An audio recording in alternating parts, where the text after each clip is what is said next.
So yes, while we are waiting, some of you have done this already. If you go to the course website, if you click on session 0, uh, in particular, there's a pre-course survey here. I called it a pre-course survey, but really it's an effort for me to understand your background and your learning goals. So if you can take a couple of minutes and just log in, just click on this link here, and you can share your background. Yeah, there's a link right here. You can share your background and your learning goals for the course with me. And I can use that to customize this course a little bit for you.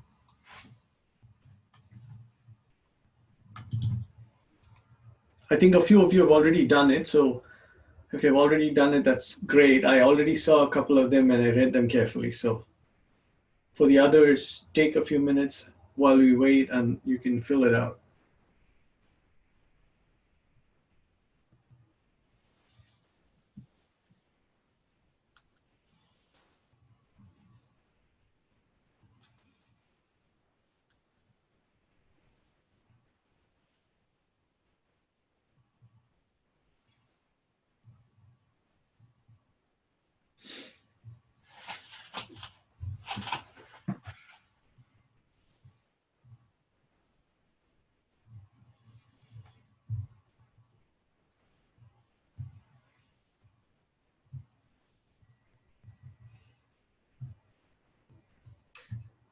There are a few students having problem with the course registration. I think there's Alex was one. Alex, can you just unmute yourself and let me know what's the problem? Is your problem solved or are you still having that problem? So I initially tried to register this morning. And so I took your advice and tried to use a different browser. And it says, so I made an account and it says I was emailed the confirmation. However, I never received that email. So I was unable to then log on and register with the code that I was given through my institution. But did you get another password reset email? Because I tried generating for you. No, I also never received that email either. So I think it's somehow it might be going to, are you sure it's not going to a spam folder? Yeah, I've checked a few times. Maybe should I try a different email address instead of? Yeah, I was going to suggest that probably you can try some other email address and try registering to the site using that email address. Okay. Okay. Is it fine if I try that after this session? Yeah, sure. Yeah. Class, you should do it. You shouldn't do it now. Yeah. All right. Thank you. Okay, so a few more people have joined. We are waiting for a couple more minutes, then we'll get started. While you're waiting, if you go to the course website of the main page, in session 0, there's a link to session 0 would be here. There's a link to this this pre-course survey here. And take a few minutes to just fill this out for me. Essentially, I'm asking about your background and some of your learning goals, and then I will use that to customize as we go along. It's always good for me to know some of your experiences. Also, another comment I have to make, I was talking to Larissa about this course. We want to make this course as close to a real live classroom as possible. And one way we could do it by making sure that you guys ask questions during the class and also try to keep your video on so that we know that you are listening to the classroom and we can ask questions and make, the idea of asking questions is to make class interactive. If you don't know the question, that's fine. We'll go over the materials once again. So if for this class, you're not prepared, that's fine. But from the next class lecture, would really appreciate if you turn on your video so that we can see that who all are available attentive in the class. Yes, I think it's good to try to be interactive. I know it's a little difficult to ask and answer questions, but at least we can interact, right? Yeah. So, and hopefully it'll feel more personal. I'd certainly enjoy that interaction. So I look forward to it. It's the best way for me to get immediate feedback. One more comment.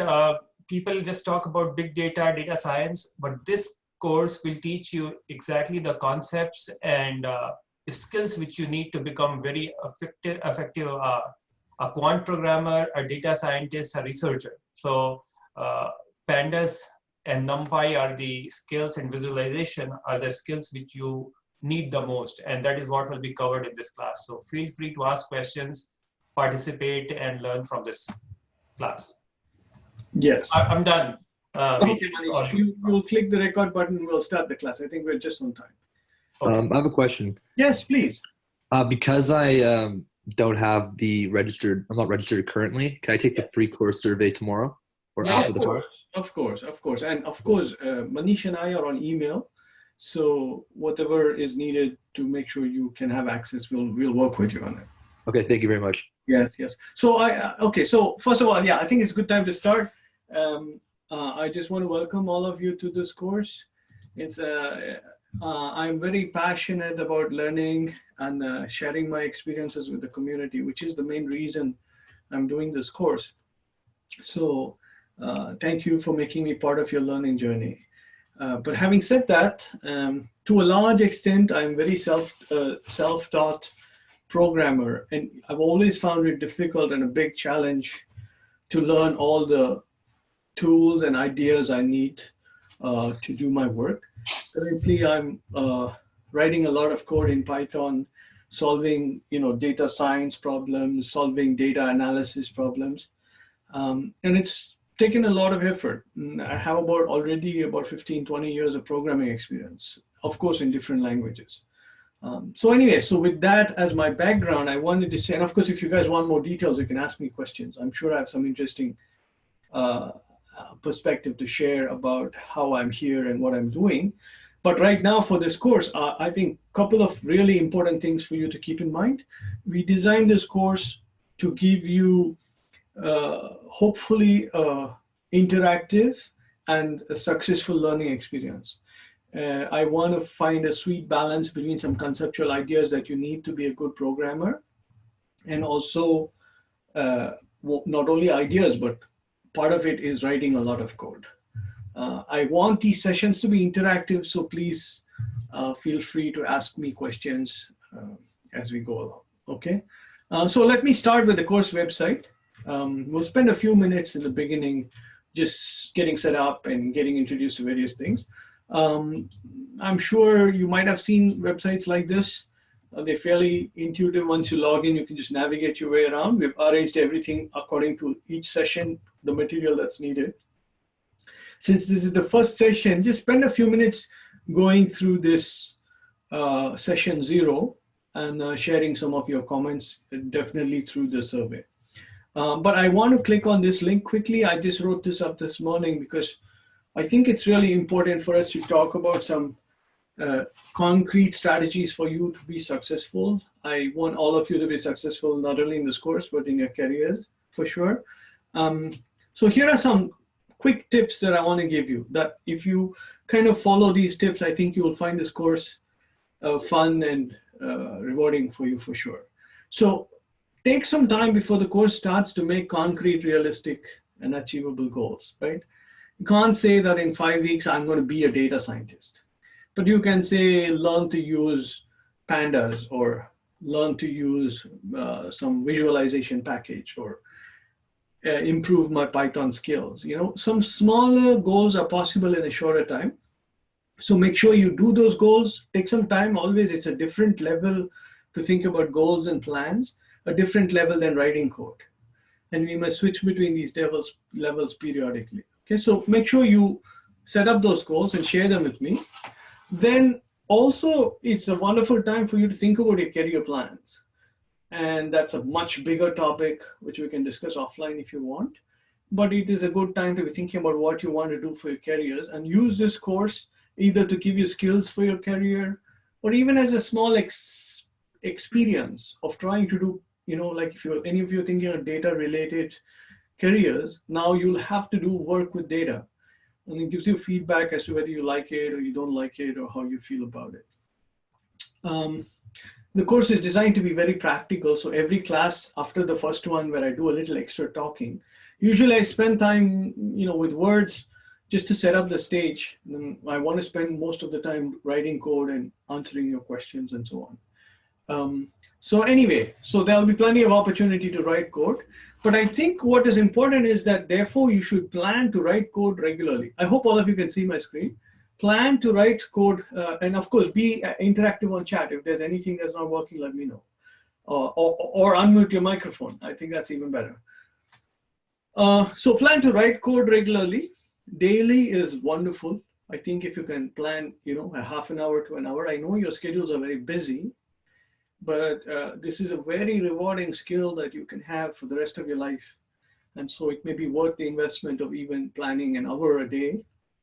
But if you can get an hour a day, let's say 2 or 3 times a week, at least an hour, that would be very worthwhile for you. So please sit down and make sure that you make that plan so that that is something you can monitor. If you have any challenges, then let's discuss, okay? I think it's important though, when you set up a plan like this, obstacles will come. Obstacles will come in terms of other commitments or other time demands. But I think it's very important to be successful. You have to manage those things. So anyway, so if you put in time and start writing code, then I think this course will be easy. And if you ever get stuck with anything or you find something challenging, send me an email. Definitely on the same day or within a day, I will get back to you, right? And you can share your code with me and we can discuss it. Okay, so hopefully all of that is giving you a chance to be concretely successful. So I'm going to switch gears and start with the material for today's class, but I would pause for a minute and see if I can get you started. Do you have any questions or comments? Always the first question is difficult, but you can start. There are no bad questions.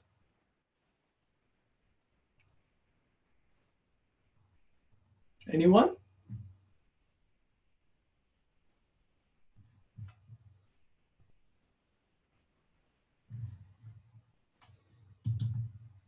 What was your undergraduate degree in?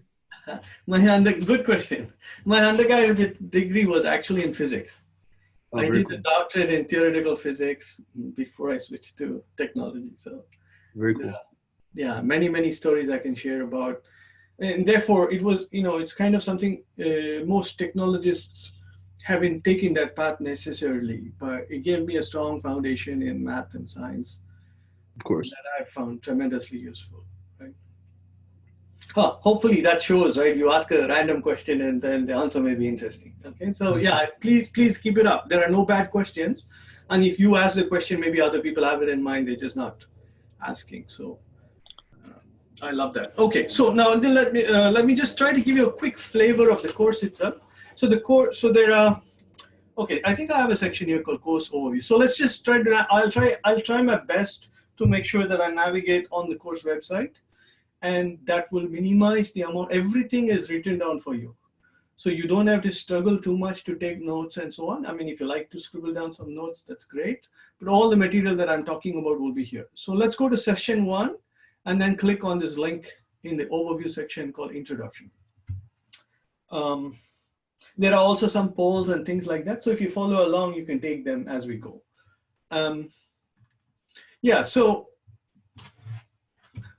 So I just want to say one thing quickly about how, in this course, it's about data analysis. And this data analysis we're going to do using Python. And there is an immediate point I want to mention to all of you, that Python is a language I have asked in various places, even the goal setting survey section, about your background. So Python as a language takes some, specific concentrated effort to learn and master. I hope many of you have some background at least in that. If not, we can discuss it offline. But what you will see in this course is that there is a next level of work to do, which is there's a whole bunch of packages that we will use. And these packages, in some ways, they make your life easy, right? Because they do a lot of work for you. But in some ways, they make your life a little harder because in order to take advantage of any specific package, you have to start thinking like the author of the package would like you to think. and you'll have to know a lot about the capabilities of specific packages. And in some sense, it is strange but true that the package may be even just as complicated as learning a whole language, right? And that is something we will encounter. So this course will definitely introduce you to industrial strength packages. That is point number one. Point number two is we'll have some live code writing. And we'll write some code right away today in 10 minutes or so. Then after the classes, I've created some labs where you can do assignments and submit them. This today, I will not give you, I'll not task you today with any assignments. There are only 3 assignments for the course. But I want to set the tone right now by saying that any assignments or things that I give you to do are just opportunities for you to practice ideas that we have discussed, right? They're not meant to tire you out and bore you and so on. So if you feel those kind of pressures, just let me know, okay? And then we can discuss it. I can try to make it easier or harder. And then the last thing, which is something you can start thinking of today, is I do want all of us to work on a project. And I want to keep that project fairly open so you can decide everything about the project. We'll get into more details later, but I just want to give you a flavor. And I hope this project will be something fun for you, but will also give you a chance to practice writing some data analysis. And hopefully you can even use it in your careers in an interview setting. If somebody says, have you done anything practical? Would you mind explaining the second half of the class, the lab, in more detail? What about the lab? Can you ask me the question a little bit more? How to do the labs? I'm reading chat right now. Oh, like what to become? Don't worry, I will go over it, right? I just want to give you an idea. There are 3 labs. Each lab will, all the details will be covered. So don't worry, okay? Right now, just, yeah, it'll be easy. I think the question would be, if I... Yeah. I think what Casper is asking is the first part of the class is a live lecture, and the second part is an assignment or some problem, like in-class assignment or problem. So what will be the format of that? Yes, yes. So yes, so the second part of the class, I will talk about the lab. And you can spend some time going through details, or you can take it offline and work on it, and we can discuss it before in class, right? But let me get there right now. If I try to say, it'll be a little theoretical. So let's get through the first part, and then the second part, we'll talk about that. Okay, so let's get started. So here's some conceptual things that are important for you to think about. So first one is, we have code and data, right? Yeah, and again, Casper or anyone else, don't hesitate to ask questions, okay? They're good. I love it. It makes everything, it's easier for me to know what you're thinking about and adjust my comments accordingly. So don't hesitate to ask. And if chat is good, then just use it. I'll try to keep my eyes on it, okay? Okay, so what was I saying? So here's something for you to think about. In the world we're entering into, there are 2 conceptual spaces. There's a space of code, and there's a space of data, right? By the space of data, I mean all the data that we're going to manipulate using our code. But at some other level, we can say that code itself is some kind of data.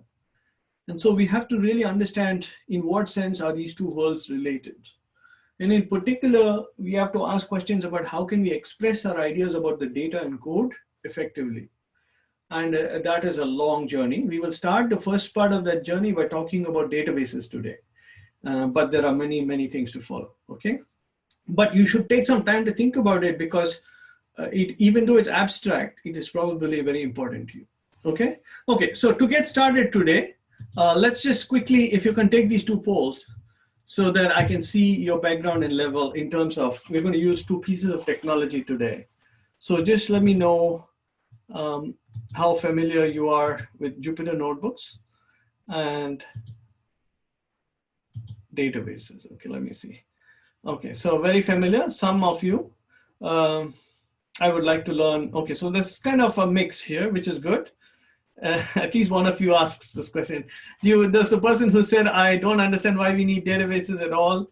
Do you want to ask the question? Do you want me to talk about it? Or we can continue, we can pick it up later. If you want me to address that question, do ask, okay? But it's an important aspect of what we're trying to do. So, okay, so now let's get started. As I said, we would write a lot of code today. So let me just make a few comments about Jupyter Notebooks, and then we'll start writing some code, okay? And the first section, I will just introduce you quickly to the notebook. The second section, we will work on databases.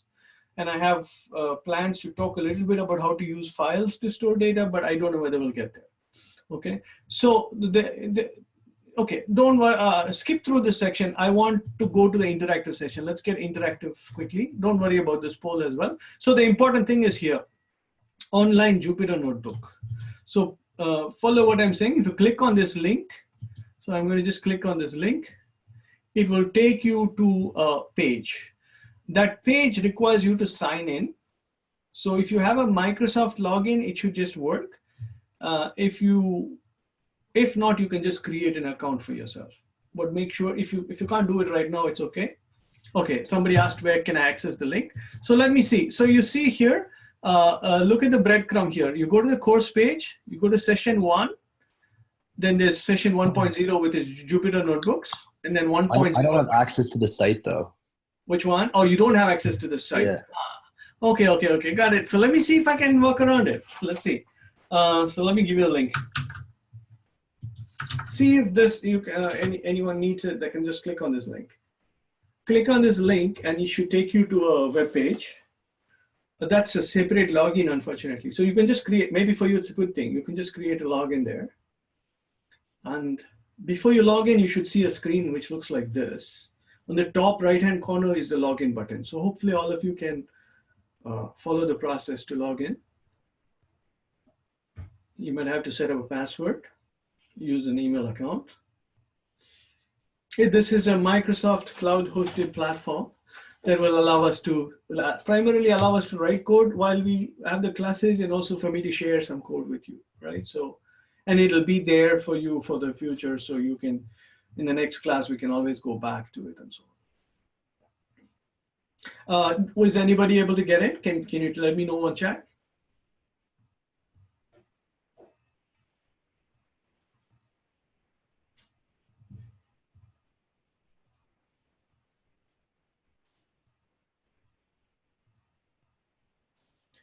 At least one. Wonderful. Okay, at least two. Okay, good. So it's working, right? Okay. So now, if you have logged in, the first thing you have to do, so just follow this. There's a button on the top which says clone. So you should clone this project. If you clone this project, you get a copy of it. I'm not planning to make any updates, but if I make updates, then you should reclone it, okay? So the first thing once you've logged in is to hit the clone button. Now you've got a copy of all the files. They are in your account now. And now we can go, and there's a button here on the left. It's called Run on Free Compute. If you click this button, okay? So again, I'll repeat those 3 steps, right? So log in, hit clone, and then hit Run on Free Compute. So I'm going to do that right now. Start. And when you say Run on Free Compute, you should see something very similar. It should look like this. So it might take a minute. I'm not sure. So can you let me know, one of you let me know if you're that far? If anyone's behind, let me know as well. Then I can slow down or I can help you.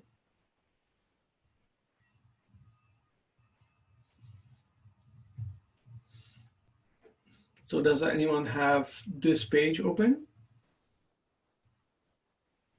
Okay, good. At least one person. Okay. I wish I could give points for getting there quickly. Okay, fine. Good. Okay, so now the next thing, once you're here, there are 3, for those who are familiar, this is obvious. For those who are new, there are 3 notebooks here. And we're going to start with the first notebook, and then I'm going to start by telling you what a notebook is. But let's just go to this one. It says Introduction to Jupyter, and just click on that link. Okay, and then it will bring up a page which looks like this. Okay, so some of you are still a little behind. Just let me know if you need me to slow down, okay? Because I'm going to talk for a minute so you can easily catch up. And what I'm going to tell you is what is all this technology about, right? So the idea here is that we would like, and we have wanted to have, we have had this idea of an environment in which we can mix code with various other artifacts. In particular, code with images, code with text, code with various things, right? and have it all in one place. That seemed like a challenge at one point, but it's one of my favorite computer scientists, Donald Knuth, had come up with this idea. And we've been talking about literate programming for a long time. This is Python's current popular way of doing a setup which allows us to mix at least text and code, but later you'll see also images and so on. And so this means you can do your analysis or research in this document. You could publish this document like I have done, publish this document to you, and the other person can immediately run it and so on. So rather than going to, like, say, for a conference and then making a demo and nobody has access to what you have written, here we can actually share all the artifacts, right? And it's also very good for data science and even for research, because if you publish a notebook along with your analysis, somebody else can take it and replicate what you've done, validate what you've done, and even extend what you've done, right? So it becomes a nice collaborative infrastructure. Okay, so with that said, now we just need to learn how to use it, right? So a couple of, again, high level comments, and then we start writing something. So first of all, there are two kinds. So this notebook, we're going to mix code and various things. I'm going to show you how to do it. But at the very first idea is that when you look at this notebook, you see some structure here. If I click around, you see little boxes around the material.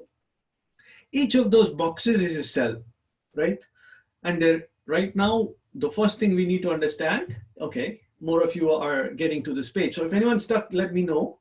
So I'm going to start slowly so we can start. In a minute, I'll write a couple of lines of code. We'll give you time to catch up, okay? So what is the idea here? There are cells in this notebook, and there are two kinds of cells that we will worry about right now. Maybe even three kinds of cells. First of all, input. I want to put things into the notebook, and I can put them into the notebook in two forms. These kind of text-based cells, they are actually Markdown cells. I'll come to Markdown in a second. And then there are cells which look like this, where we're going to write code. So text cells or Markdown cells and code cells, right? Two different kinds of cells are there. And that is the first and basic thing, okay? Somebody can tell me in chat, have you heard about Markdown before? Those who have worked in R might have seen it as well, because R has a similar infrastructure. It's called RMD files. Yeah, they're just like comments. Yes, yes. They look like comments. So that is, again, so see, like I said, we are sitting on the tip of many icebergs here. If you have a deeper discussion, we can actually compare and contrast the Jupyter notebook with the RMD file, okay? Pros and cons. But for today, I won't get there. Let's just try to learn how to use it. Yes. But inside RMD, the question is, has anybody understood Markdown? Does anybody know what is Markdown? Quickly, even in chat. Yes, no, maybe. No, good. Okay, so the idea, so let me just, so these are great. I love that feedback from all of you, okay? That will help me to adjust how far I go into it, okay? And if I go too deep, you can say, come on, Vijay, that's too much detail, enough, let's go, okay? So don't be too respectful of me. It's all right to interrupt me and share your thoughts. Okay, so this notebook, notice first thing, it is rendered inside a browser. If you're seeing something inside a browser, obviously the browsers work in something which we know as HTML, right? Hypertext markup language. But HTML has, if anyone has used, is a little annoying because it has a lot of tags you have to write. Markdown is something that will produce HTML, but you don't have to write any tags at all. And so I'm going to show you how to do a little Markdown in a minute. Okay, but Markdown helps me not only just type some text, we're going to type some text in a minute, but then I can get it formatted. You see how I got bullets here and I have boldness here and I can insert a link. All that stuff that is inside my text is done using a special dialect or language, not as powerful as a language. It's just a few commands, really, half a dozen or so. So that is called Markdown. And the idea was to eliminate the complexity. So in fact, if you want to see, if you click on this cell, you can see the Markdown now. Right? Double click on the cell, you see a lot of Markdown, right? And you're like, oh my God, that looks complicated. So let's click, okay, so now how do I get out of this? You do Shift Enter. and then it looks like this. But when I did that, I actually did the point I wanted to talk about next. There's an idea when you design editors for software developers, there's an idea that there are two modes that you want to work in. Sometimes you are editing code, and sometimes you're issuing commands. Okay, and it's a very deep idea. So, some people will rant about how bad modes are, and some people will say they love it. We are today just going to use it and understand it, right? So there are going to be two modes in which we're going to work when we're working with these notebooks. One of them is the edit mode, and one of them is the command mode. We're going to have time to do some edits and commands, okay? So, but we should just understand these concepts. So come back and read this again tomorrow, and it will get fixed in your mind. Edit mode and command mode. So how do I know when I am in command mode? So notice when you look at this notebook, you see that there's a blue cell like this. So when I click on a cell, just like that, there's a blue line on the left. If I double click on this cell, actually it should change to green, but okay, let me see. Yeah, as soon as I started editing, it went to green, you see? So double click and start typing, it goes into edit mode. So how do I get out of edit mode? I can hit escape. So escape is a good command for us to remember. Escape turn the left side to blue. If I click in that thing, it turns to green. So two modes, blue for, I don't know why blue and green are those, but maybe editing is green. So green for edit mode, okay? And to process any cell, you use, this takes a second to get used to, not enter, but shift enter. Why do you have to do shift enter? Because you will use enter to create new lines, right? If I want a blank line, I just do enter, enter, enter, right? So I need a special way to tell the editor that I want you to process this whole cell. And so the processing keystroke is shift enter. Okay, so quick recap, edit mode and command. Yes, can you send a link for Jupyter? I don't have access to the site yet. Yes, you don't, yes, I think the link is already in the chat, no? Can you go and you scroll up? You should see a link. You see a link? Just try to scroll back up and you should find it, okay? Let me know if you cannot find the link. It's earlier in chat, okay? Okay, so did you find it? I'm watching chat. If you found the link, let me know, okay? Can't see it. You have to scroll a little bit. It's towards the beginning. Oh no, okay. You can't see it. 1 second. I got it. I know what happened. So let me just send it. Thank you for being insistent. How do I do this?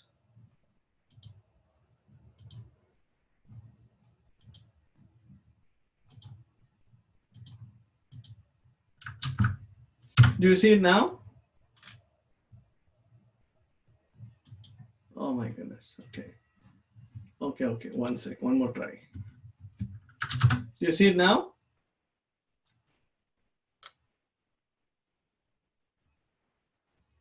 Okay, good. Yeah. So if I say there's a link and you don't see it, make sure that keep me honest. Yes, I chatted and typed it into another window by mistake. Okay. So click on that thing, then you should create the login and follow along. Okay. If you have any trouble, just interrupt me. We'll do it. I'll give the others something to work on and we can get you caught up. Okay. So yeah, like I said, please, all of you, it can be tremendously helpful if I can solve any problems that you're facing. Okay. So don't be too polite and hesitate to interrupt me. I'm here to help. So let's do that. Okay. Okay. So let's get back here. I'm with the notebook now. So the last thing we talked about was edit mode and command mode. Okay. So first thing is we need blank cells, right? To create new content. So the first task for us is to create new content, create new cells. So right now you can see I'm in command mode. It's blue. If I just type the letter A for above.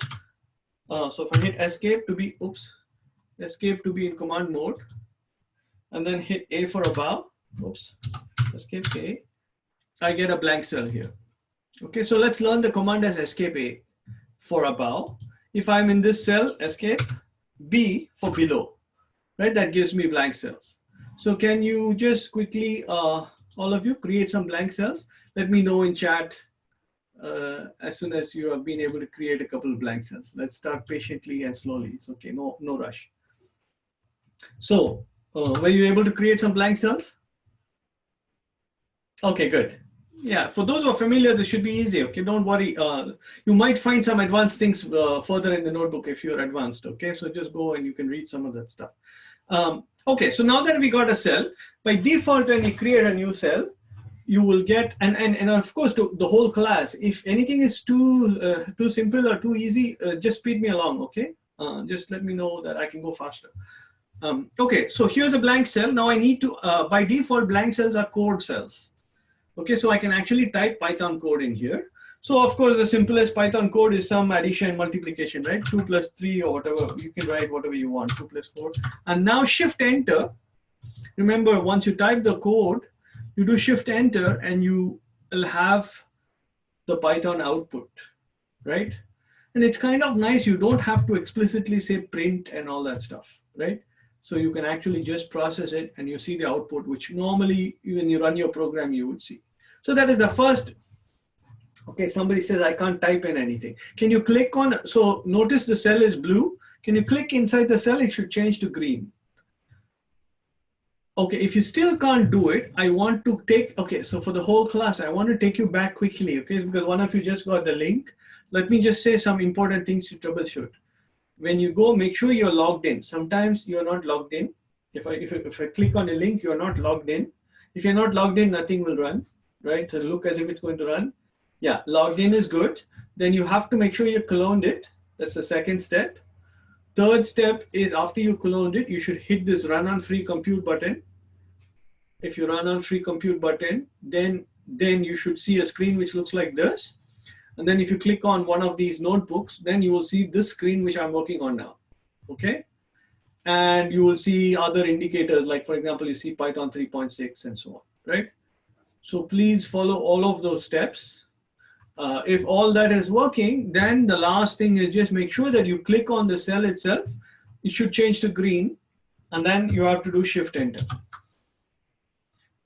Okay, and if you can give me more details, I can help troubleshoot it while we're on, or we can follow up after the class and we can look at it together, okay? Anyway, keep me posted on chat. What about others? Is anyone, okay, good. What was it that helped you? Anything changed, or was it just double click on the cell? It might help others. Which, or did it just start working by itself? Or you did something different? How can you delete added cells? Good question. Okay, so that is an important thing, right? So we've added cells. Now I want to delete cells. So notice, I want you to always pose the question in the following thing. I want to delete cells that should be in command mode or edit mode, right? And whenever we are manipulating cells entirely, not individual lines, then we are in command mode. So if you hit escape and then you hit DD, double D for delete, then the cell is gone, right? So DD, escape DD will. Now I try to teach all of you how to use keyboard shortcuts because you can be very fast. And in some ways, it's easier to learn it like this. But of course, if you want to use a drop-down menu, you can always go to a drop-down menu and say delete cells from here, right? Click on this, highlight the cell and say delete cells. But you can see why escape DD is much faster than, using the drop-down menu. I also want to say for later, I've added all the commands you need for today in the, what was the shortcut? The shortcut is escape DD. You're going to find, okay, I'll just tell you something. To delete a cell, it's escape. So let me type. It's ESC, escape. And then after you hit escape, you should hit DD like that. 2 times just the key D. I want to say that in this notebook, yeah, sure. Please interrupt me. That's cool. What was it? Because then that way you follow along, right? Otherwise, the whole purpose of my being here is to make sure you don't get stuck. When I was coding by myself, I would always lose time because to find one command, I have to go here and search on Google, and it would take me an hour to find everything, right? So I lose a lot of time. We can speed each other up by sending me questions, interacting during the live session. Okay. Okay, so we got the code cell. What I was going to say is two things. I have added all the commands I think you need into this notebook. Okay, so if you go through this notebook, at least the first half of this notebook, everything should be here.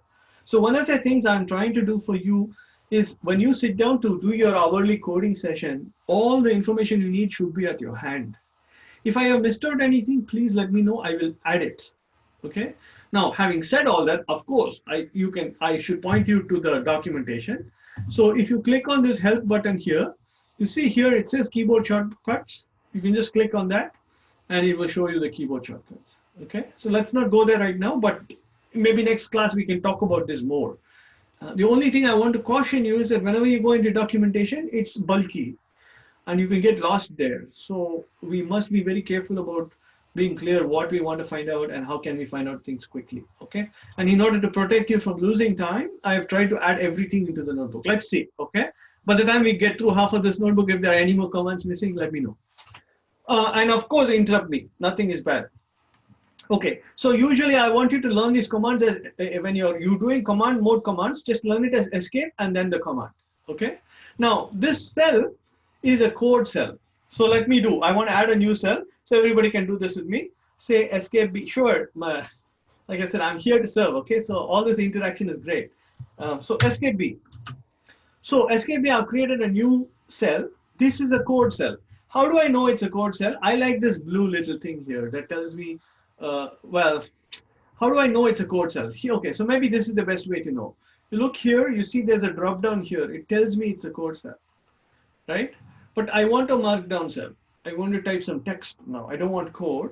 There are two ways to do this. One is you click in the cell, or you don't click, you hit escape. So you're in command mode and hit the word letter M, M for markdown. And you see that something changed here. That bracket thing has gone, the in signature has gone, and this has become a markdown cell. How can I confirm it's a markdown cell? If you look up here, you see magically it has changed to markdown. So escape M. So you see here, I've given you the shortcut, right? To change a code cell to markdown, use escape M. To change a markdown cell to code, use escape Y. Okay, so if I do escape Y here, so learn it as escape something, okay? That way escape will put you in command mode. And then the shortcut is Y. The first one is easy to remember, M for markdown. Y for code is almost impossible. Okay, but maybe just by practice you will learn it, okay? And if you learn something like this today in class, then what I would say is save your notebook. When you come back tomorrow, just do this little exercise thing, right? Create a couple of cells, use the shortcuts, and then in a day or two, it will be completely second nature for you, okay? So this is good. So we just created. So now let me switch this cell to a markdown cell, escape M, and then I can start typing. This is a test markdown cell, okay? Now, what is the important things about the markdown cell I want to highlight is, of course, it will process text, but it will also process anybody who knows HTML. You can write HTML in here. Like for example, H3, if you want to write some HTML like this, you can write anything you want, okay? And it will process it. It's an HTML processor. So if you want to do this, you could do this, right? And H3 is just saying render it as a heading. So it is a valid HTML processor. But clearly you can see that is too much work for us, right? To write H3/H3, etc. So now what does Markdown do? Markdown says I can do the same work for you. To create a heading, just use a single hash. So let's do the same thing here in Markdown, hash test, and we got a heading, right? So what happens here? The code is, the code is passed. Oops, did I delete? Yeah, sorry. Here's the code. The code is passed. Sorry. The code is passed to a Markdown processor, and then it's converted by the Markdown processor into HTML.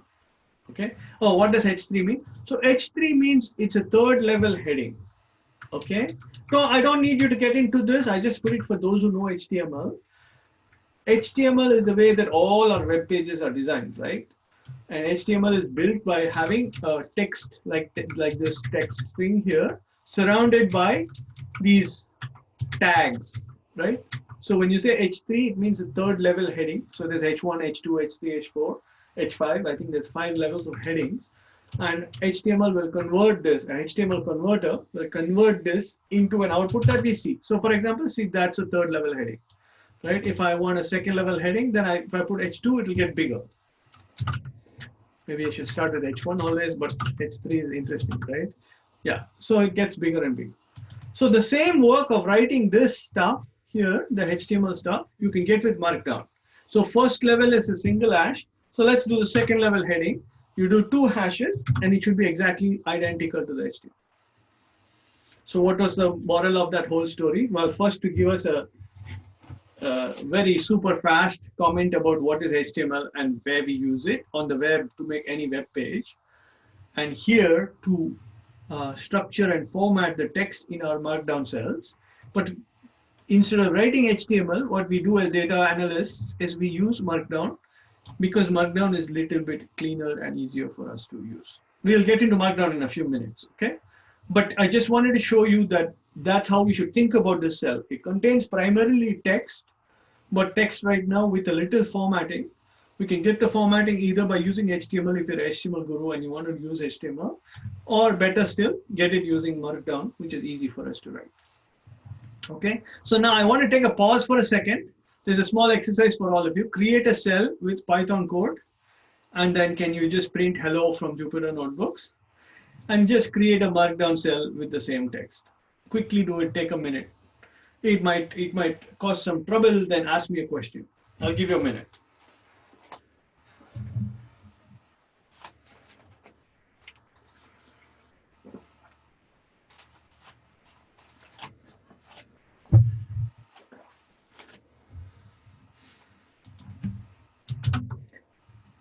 If anyone's done, let me know, okay? Don't make me rush you.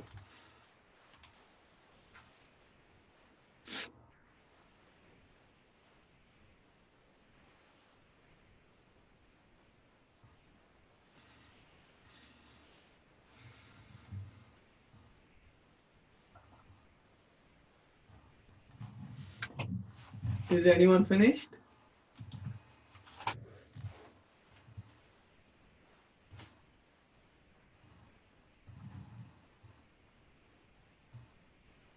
Okay, at least one person is finished. The others can catch along, catch up. Yeah, good. Couple of you are finished. Okay, so let me now show you something very mildly useful. Let me create a blank cell to write some Python code. So escape B. Now I got a blank cell. I want to describe a variable. I want to define a variable x equals 3, right? So if I say x equals 3, and somehow I want to create a new cell and use this value, right? X equals 3. So what do I need to do? I need to execute this, but I also want to create a blank cell below, right? I want to run this code and create a blank cell so I can continue my work.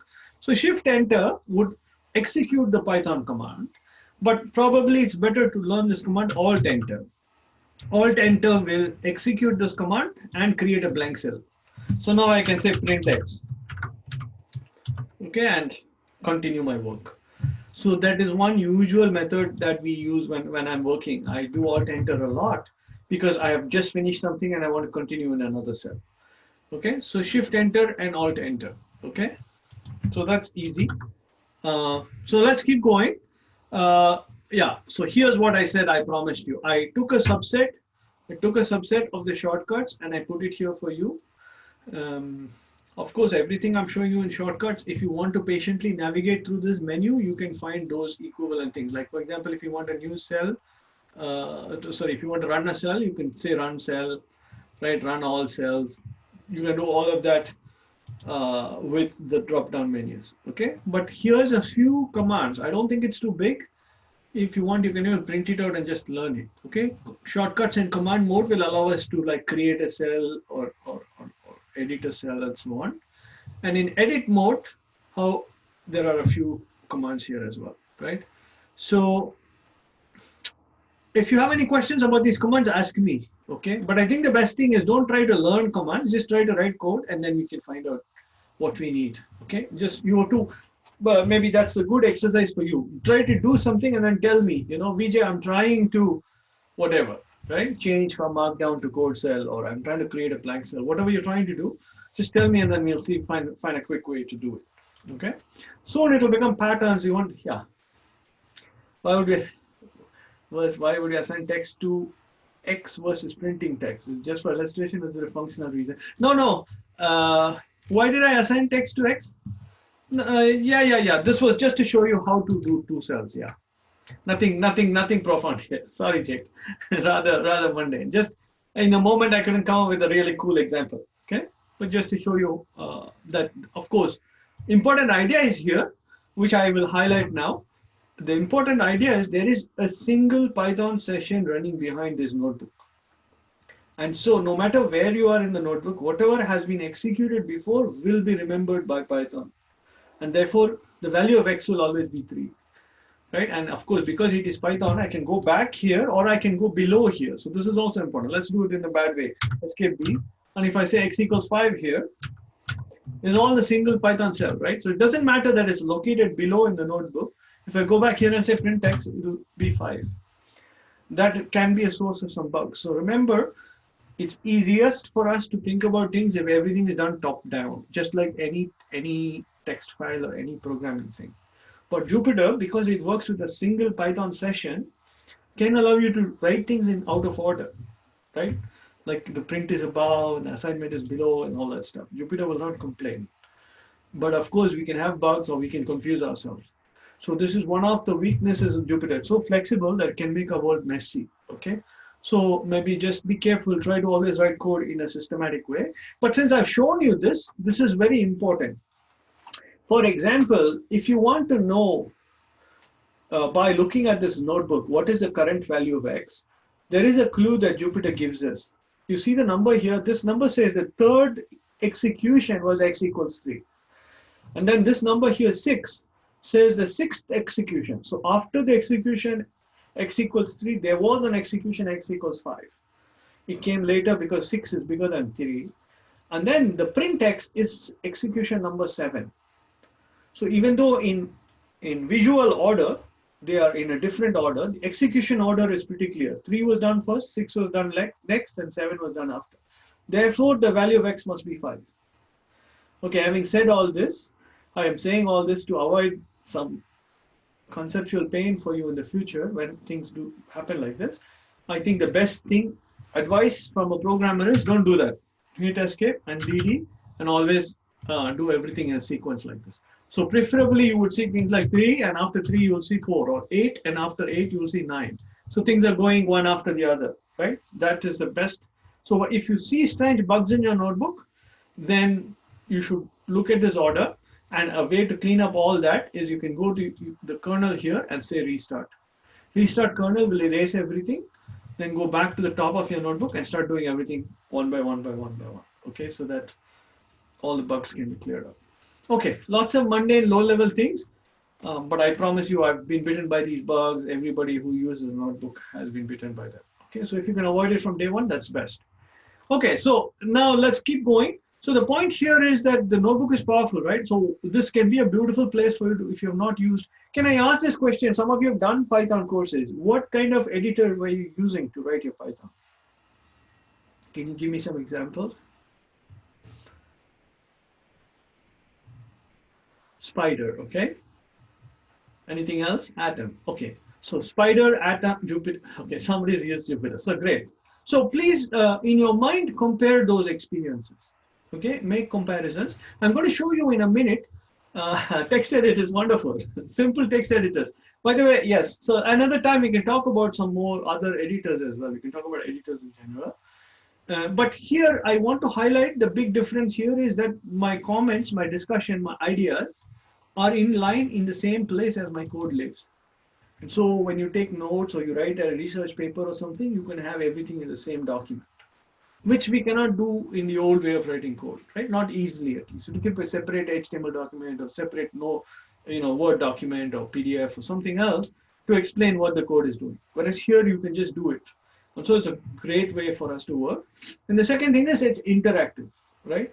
So in particular, the reason why I think Python and Jupyter has become so popular, especially with the data science community, is because our work consists of loading up a data set. So somewhere in the beginning of the notebook, we'll say load data, whatever that means. We'll see some examples of loading data. And then for the rest of the day, we are just working inside a notebook, manipulating this data. And so the fact that the notebook is stateful, remembers what has been loaded, and then we can keep interacting with it without restarting anything. is a productive way to work. And while we are working, we might write up notes and make various things.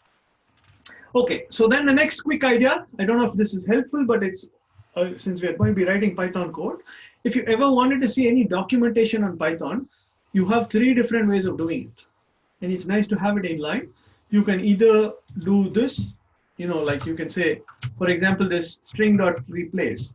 If you want to see what is the documentation on string.replace, you can do question mark, and it pops up something at the bottom and shows you this is the Python documentation. Or equivalently, you can just say help. Or equivalently, you can just type the command. Here, I'll show you this. You can type the command and do shift tab, and it pops up right there.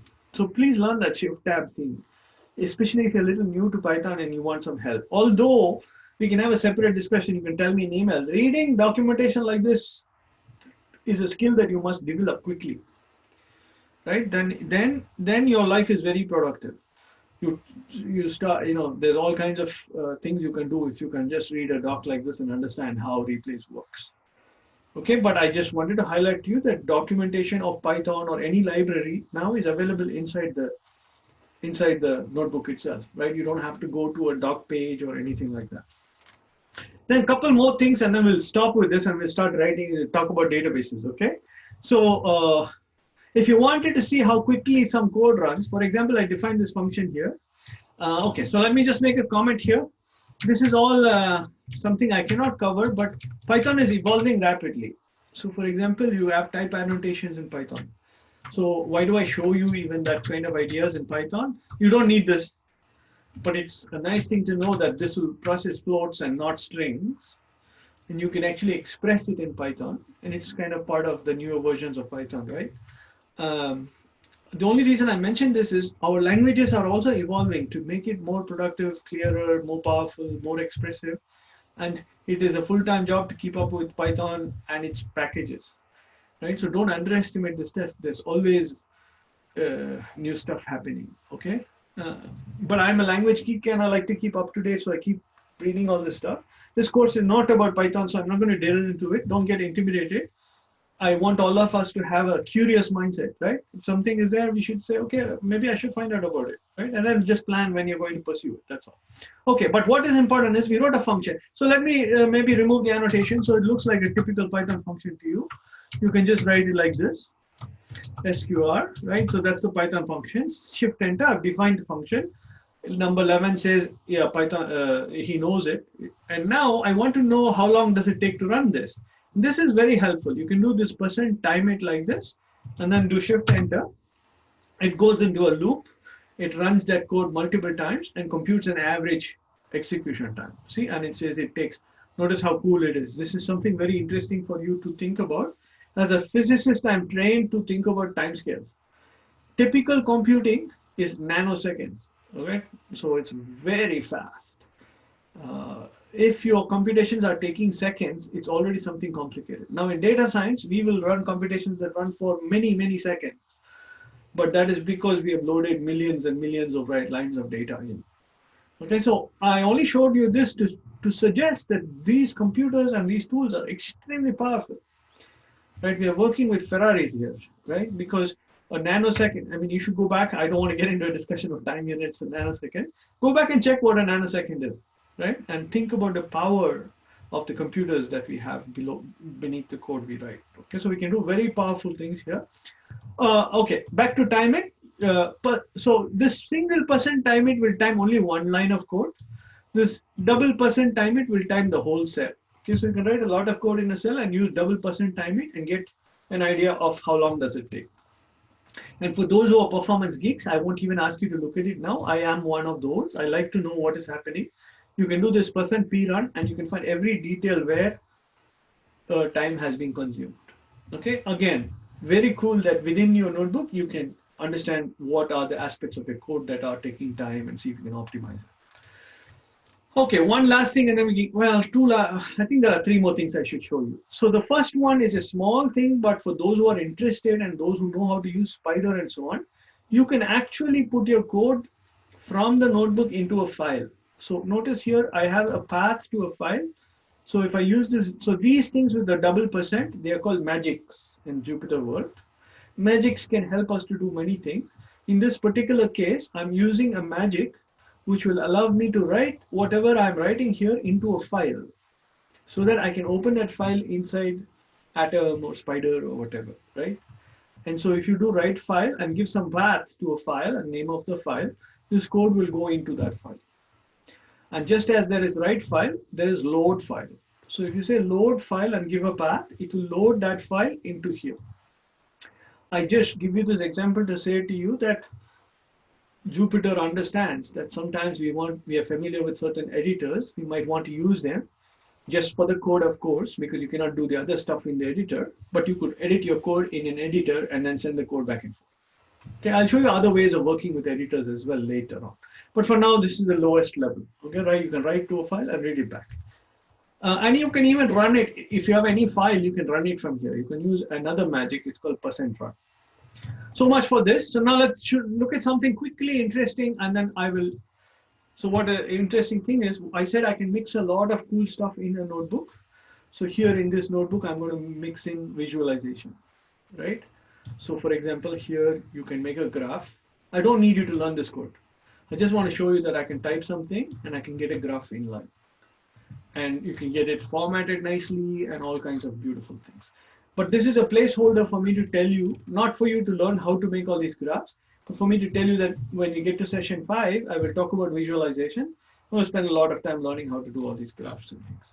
Okay, and I think I want to pause here with notebooks. Maybe this is a good moment to pause. There's some other stuff here. If you're interested, you can browse it. Oh, yes, of course. There is this section on Markdown.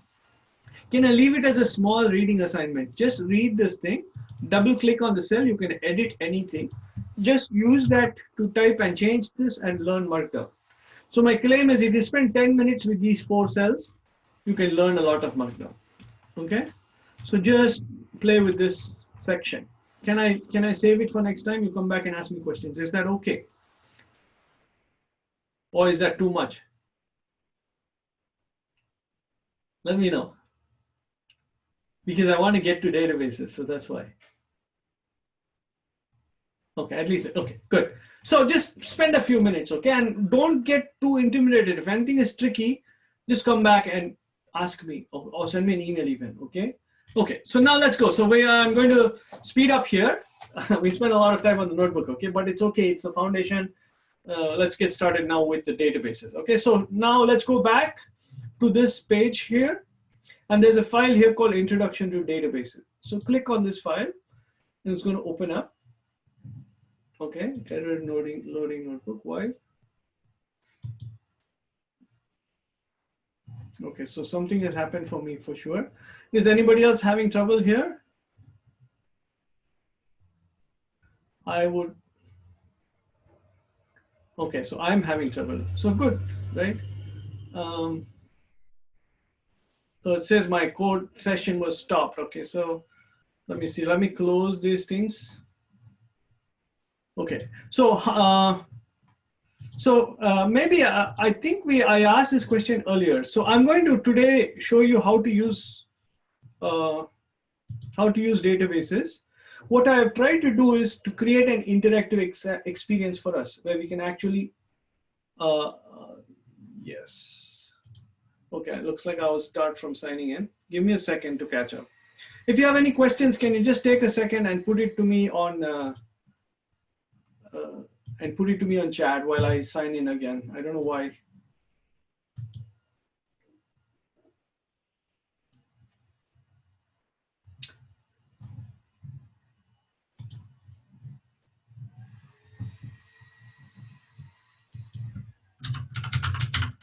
Sorry.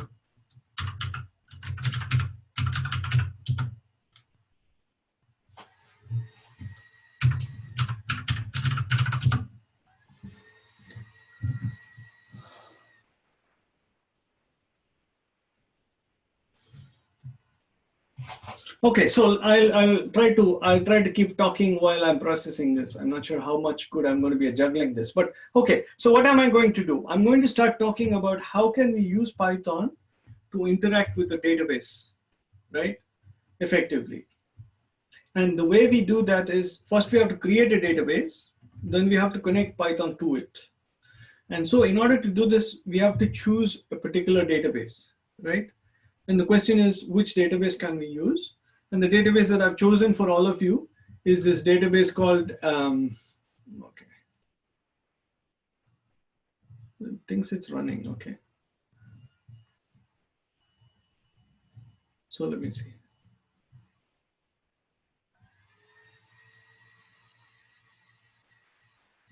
Okay.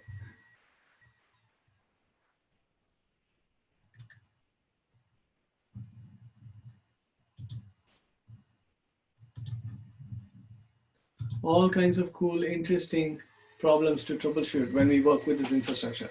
Okay, so for those of you who are connected, okay, so I'm not able to run this right now. I will take a more quiet moment, but there's a lot I can tell you without actually running things. So follow along with the notebook with me, okay? So I'm going to create a practical example of this student grades database. I just want to confirm something. This is the notebook I'm looking at. Does it look the same as what you are looking? Are you seeing the same thing as me? Okay, good. So that's all we need. Great.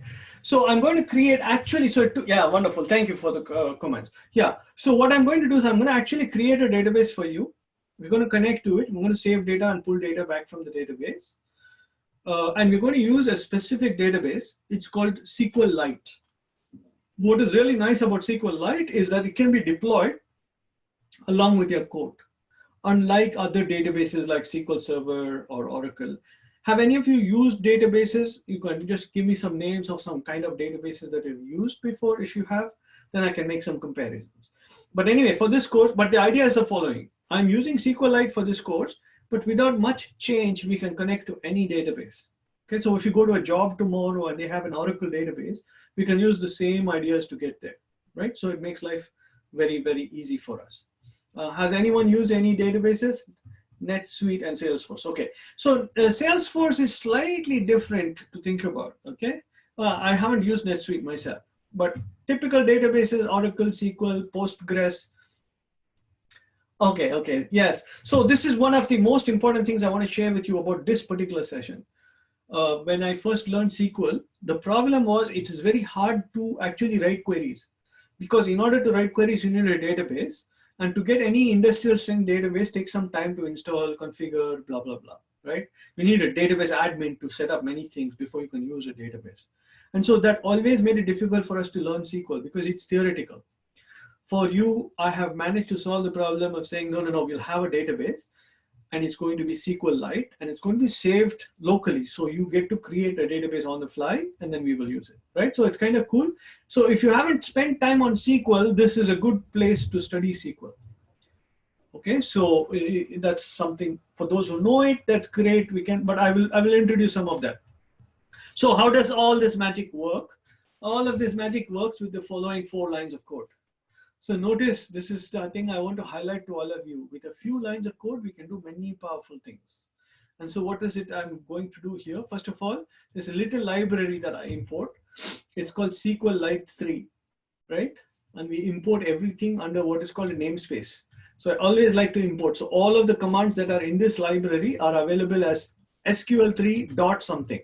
So notice here I say SQL3 dot connect.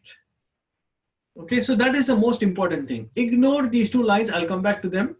If I still don't come back to them, ask me in a few minutes. Okay. So you go to SQL3 and you say SQL3.connect, and now you have to give the path to a file. So if it was on your computer, it's just a path, and this is the actual database. It is a file. Okay, but a file in a very specific format. But soon we're going to forget about even the existence of this file. If you say connect equals SQL3.connect and give the path to a file, then Python will connect to this database and create everything needed to store and retrieve data from that database. If this file, so if it's the first time you're running this, it will create a file for you. Second time, it will load the file from storage, right? So if you've already saved something into the database, then it will be reused. Okay, so we're all very easy. So if you're adventurous, you can try to create your own database. Maybe a nice task to do. Just change the name and off you go, right? So what is the first idea? Take the library and say connect, and give a way to find a database. In this case, it's a way to find a file. And then you can do your work. Right now, I just connected to it.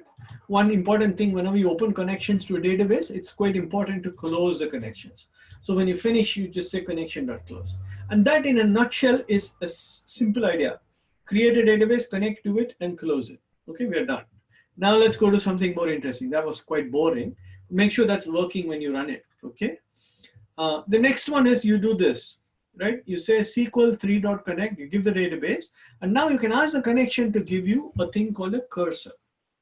So the cursor is our magic wand or weapon of choice, sword or whatever, right? It is the thing we're going to use to do all our work. So you go to a connection and ask the connection, please give me a cursor. You take the cursor, and now this cursor is capable of running any type of SQL. So now we have to start with the question of what is SQL? Structured query language. Okay, I'm very fond of SQL. This cannot be an intro to SQL, but if any of you want to discuss SQL, we can find some time later in another session or offline. It is definitely worth spending some time, at least few days, to get conversant with SQL because it's very powerful, okay? But anyway, for this course, we will spend just the first session on SQL. So in that time, let's get as much as we can out of it, okay? So what is SQL? Structured query language. So it has two ideas, okay? You can do, it's called DDL, data definition language. It's a subset of SQL commands. They allow us to define structures. So what is the basic structure in SQL is a table. A table is like, you can think of like a spreadsheet. It's got rows and columns, right? So it's just a table.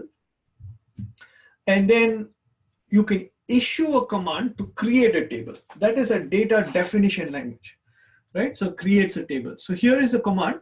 So inside this connection cursor, you can say cursor.execute. And now you can pass, I say triple quote. So let's look at this thing. Triple quote is a Python multi-line string. So it's basically a string. Inside that string, you put in any SQL command, right? That's kind of valid. In this case, the first SQL command we learn is how to create a table. So the command is basically create table. Ignore this if not exists for a moment. Create table. The name of the table is called students. And then the students have many properties. Okay, we'll come back to these properties again and again. But for now, so this is the next part, right? We have to think what would be good properties of a student. So I have to pause for a minute and tell all of you, this is the $1 million part of coding, right? As soon as I say student, if you can quickly come up with 6, 5, 10, 20, whatever attributes of a student, and they are really attributes of a student, then your code will go very fast and well, right? So in this example, we say all students have an ID, their first name, last name, date of birth, and address. Okay, just quickly I've done something. And if you execute this cursor, what happens is a table gets created. Now let me parenthetically say if not exists. If not exists is important because I would like to make all my commands that I can run again and again. And so if you do not have that if not exists, the first time it will create the table is the cursor like a summary. So it's a strange thing. Excellent question, Victoria. A cursor in English at least sounds like a summary, but actually what it is, think of it as a structure with like multiple rows for now, right? It's a thing that contains stuff inside it. And then you can open the cursor and you can traverse it or walk through it or inspect it. So I'm going to show you some example in a second. Okay, for now, if you execute something on the database will give you back something, and whatever the database is giving us back, so it's doing both sides of it, right? The cursor is able to execute command, so it contains a bag of things. One of the things is the command that it's running, or multiple commands can be run one after the other. Each time you run a command, the database will give you back something that is stored inside the cursor. Right, so it's kind of, there's no simple definition for it, but that's my quick summary, right? So on the outbound, it contains the command that you're sending, and on the inbound coming back to you, it contains whatever the database has sent us back, right? And in this example, we'll see some interesting examples in a second when we like put students into the database and pull something out, Okay, so give me a minute, see if it answers your question. Or actually, I'll ask you, did I at least answer your question or no? Some part of it.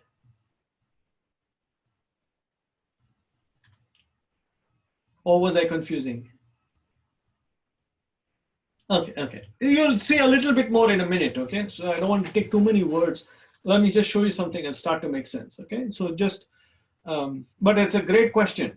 Everything we do here is using a cursor. So it's a very powerful weapon, okay? So notice here, for example, I can delete all the records using cursor. But what is more interesting for us, let's put some records in. That is more interesting. So notice, I make, so now I'd ask, how many of you know what a tuple is? Tuple or tuple? I don't even know. How do you say it in Canada? Somebody has to unmute a microphone. First, let's forget the pronunciation. How many? Does anyone know what a tuple is or tuple is? If not, tell me and I'll give you a quick definition.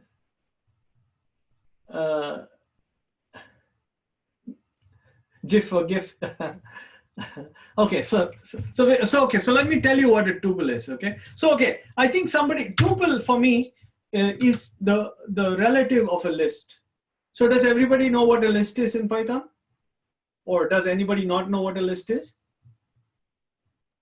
So okay, anyway, let me just tell. It's easier than asking. So if I make a list here, okay, so I say a list is 1, 2, 3, right? So that's a list. But now I can ask the question, if I just change this bracket, first of all, if I just change this bracket from a square bracket to a parenthesis, what happened?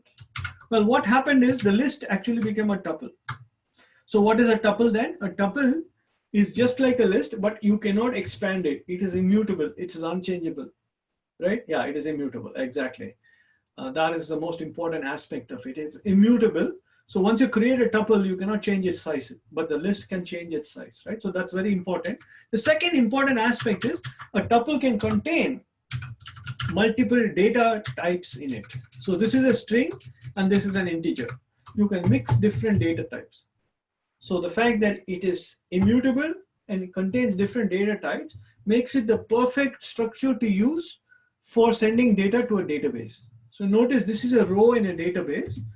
And it's very beautiful to say that rows in a table always have fixed length.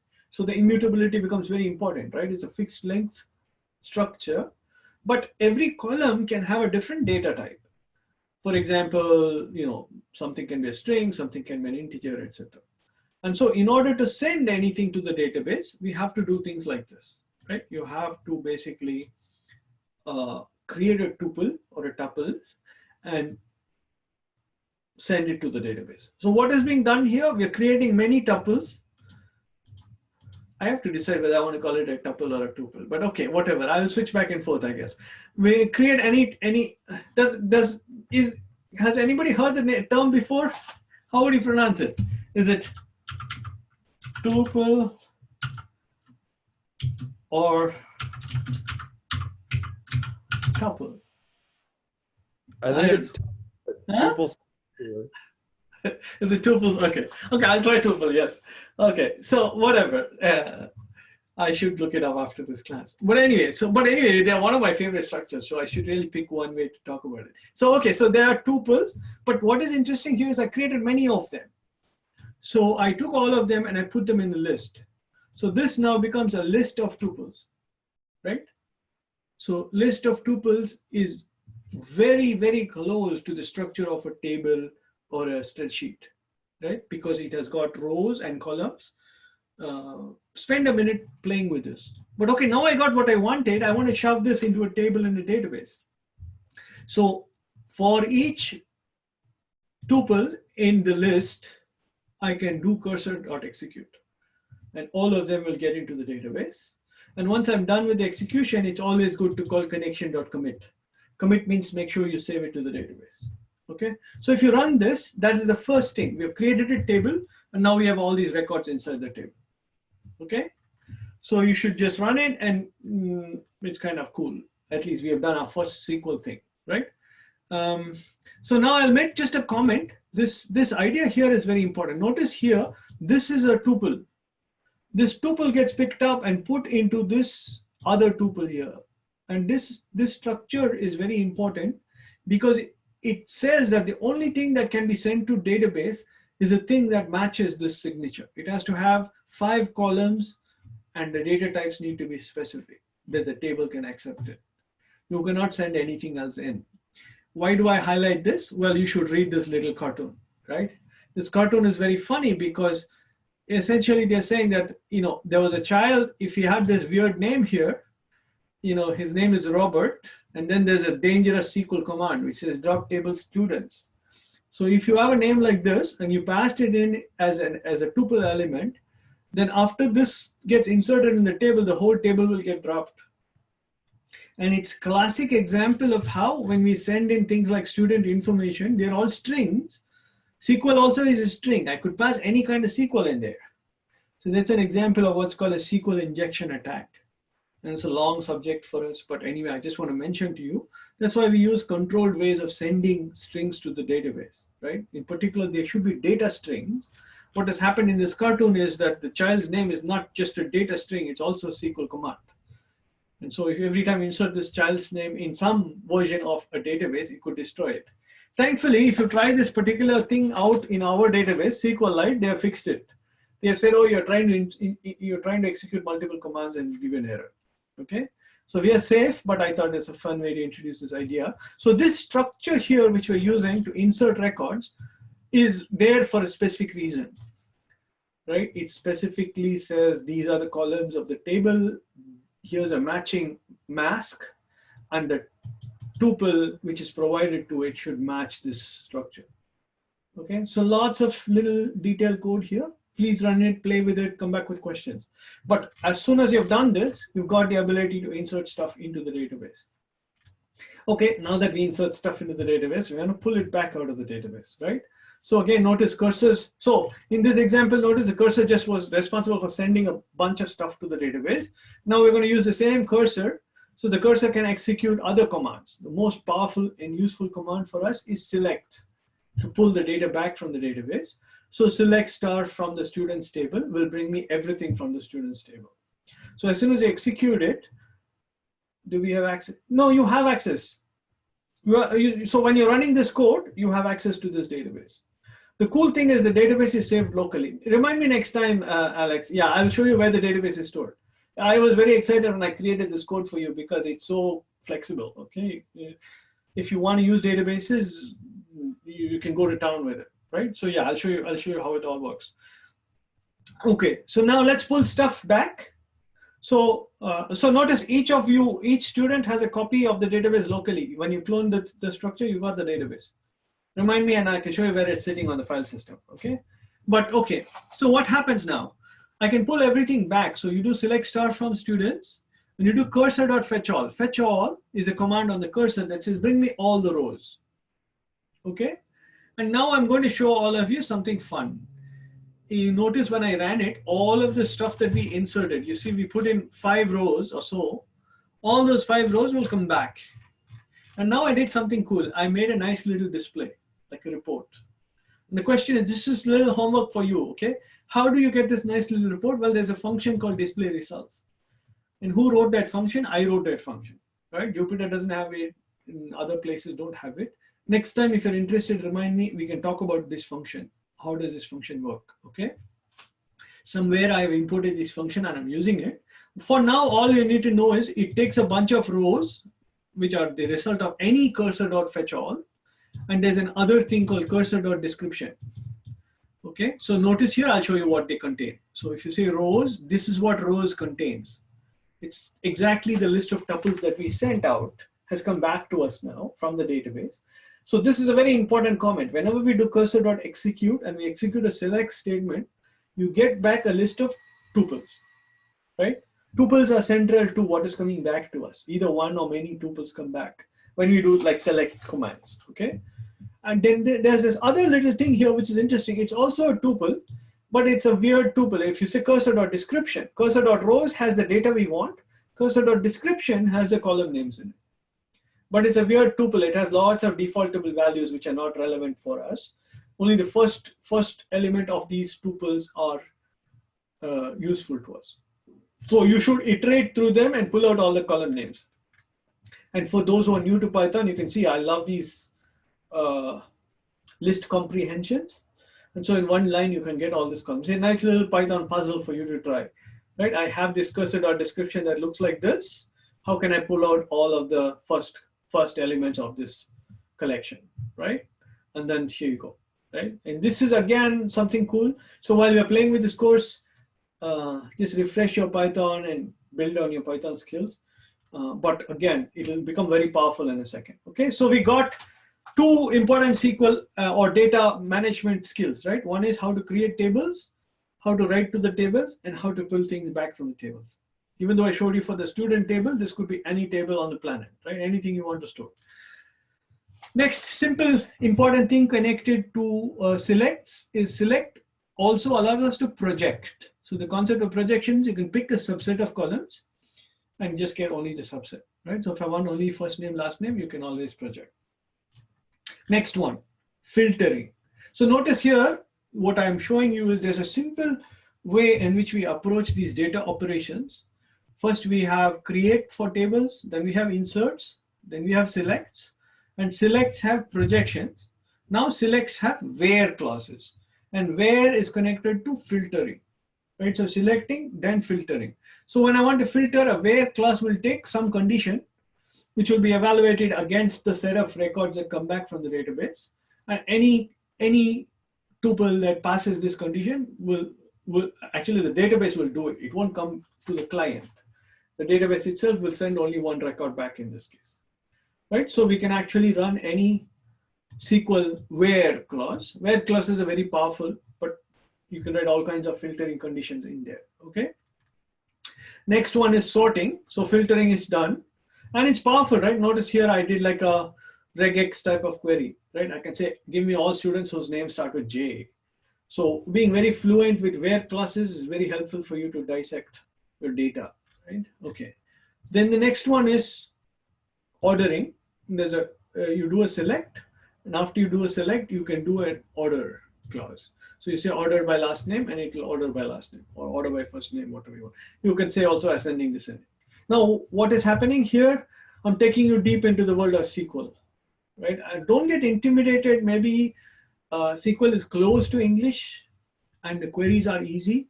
I love SQL, so if you have any questions, ask me, I can help you. This is a good moment to just pick up some SQL skills. It'll allow us to manipulate data in databases very effectively.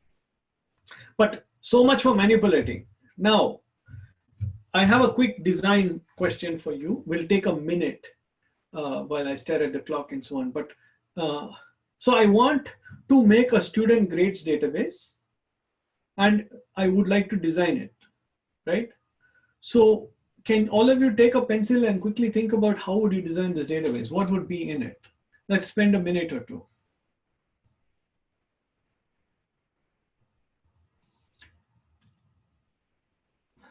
Yes, come up with a good plan. How will you think about this database? Okay, and I'm going to show you, I did a quick design for you. So notice I'm rushing a little bit here because I made it easy, but this idea is very important. We have to design a database. You have to decide what goes in there.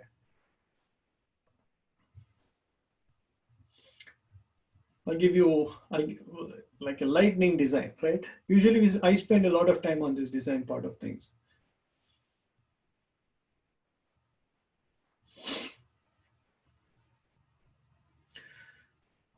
Okay, so was that a minute up? I don't know. I think you got half a minute for this. No, but okay, let's get started. So what kind of tables would be in our database? Can somebody propose a table? So what did I tell you? Oh, you should ask me a question. What do we want to do with this database? I just said it's a database to store student grades, right?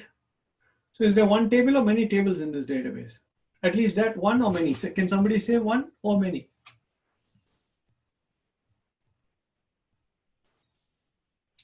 One. Lot of votes for one. Okay, so this is going to be fun, but I'm going. Yes, all of you say one, but I'm going to suggest to you that it's going to be many, and I'm going to build up the case. Okay, but little by little. Okay, so the first thing is which I'm giving you some kind of crash course on database design, which is unfair, but okay, at least take what you can take, okay? So the first thing is you have to ask, what is this database going to store? And I would like to focus on the nouns that I would come up with when I talk about this problem space. So for example, one of the nouns is students. The student grades database must have students in it. So obviously I expect to have a table called students. But then the next question is, what does a student do? A student takes courses, right? So maybe there should be, the second table should be courses. Okay, and I leave you with, and maybe we'll discuss this first thing next class. Why can't I put the courses in the same table, right? For every student, can I not write the courses in the same table? And the answer is, one student can take many courses, right? So that means if I have to put multiple rows, I have to duplicate all of the student information for every course the student is taking. So if you're scribbling on paper or in your head, visualize this, right? If I store everything in one table, for one student who takes 10 courses, I will have the student's first name repeated 10 times. And one of the fundamental parts of database design is to eliminate data duplication, right? Do not repeat yourself principle, right? That's true generally. Anytime we repeat anything, it's a source of problem eventually. Why is it a source of problem? Because if you repeat the first name 10 times, and for some reason you have to change the first name, then, or the name, or update it because it's misspelled or something, you have to change it in 10 places. And so whenever we have repetition of data, we open the door to some strange bugs, right? And so we will enforce this principle by saying, no, we'll try to not replicate the data. So the way to do it is to understand that there's a new table called courses. The relationship between students and courses is one student can be in many courses. So I've given you some design tips here. This is, okay, years worth of information in 5 minutes. Okay, there's no way I expect all of you to digest all this. But at least I hope it's interesting, right? And then you spend some time, reflect on it, and we can discuss it more, okay? If not, just use it as a bunch of rules. You can even do it this way, right? But I get excited by these things, so I'm happy to share. Can you give each class a column? Yes. So each class could have a column, but now, wonderful suggestion, beautiful. So, but what happens then? What happens if we introduce a new course? We have to add columns, right? So now the table itself gets modified. So if many people are querying the table, one day they get 5 columns, the next day they get 15 columns. That may cause trouble to people who are querying the database, right? So the design problem, exactly, I love your suggestion. The design problem is, how can I make the database flexible? Because I believe that we will always be adding new students and new courses into this database. And how can I do it in such a way that the structure is not continuously getting changed? By structure, I mean like the tables and so on, right? Yes, immutability of tuples make it problem, right? Somebody has a tuple with 4 columns and now I have 10 columns. So those are the design challenges. So see how we solve it, okay? So I think these are the things to ponder. So I'm saying I'm squeezing a lot of years of pain into this conversation, but that's okay. Let's just brainstorm a little bit, okay? So first thing is, I think right now I have chosen to have, three nouns: students, courses, and grades. Make sense? There are 3 nouns here, and there's going to be one table for each of them. So that's the first database design idea. Think what are the nouns in the problem I'm trying to solve and try to give them each a table, right? The important nouns at least. The next one is, what are the properties of each of these nouns? For example, what are the properties of a student? What are the properties of the courses, right? So here I've given you a pictorial form. Look, the table has been represented here. And I've said a course has a name, it has a start date, end date, and description.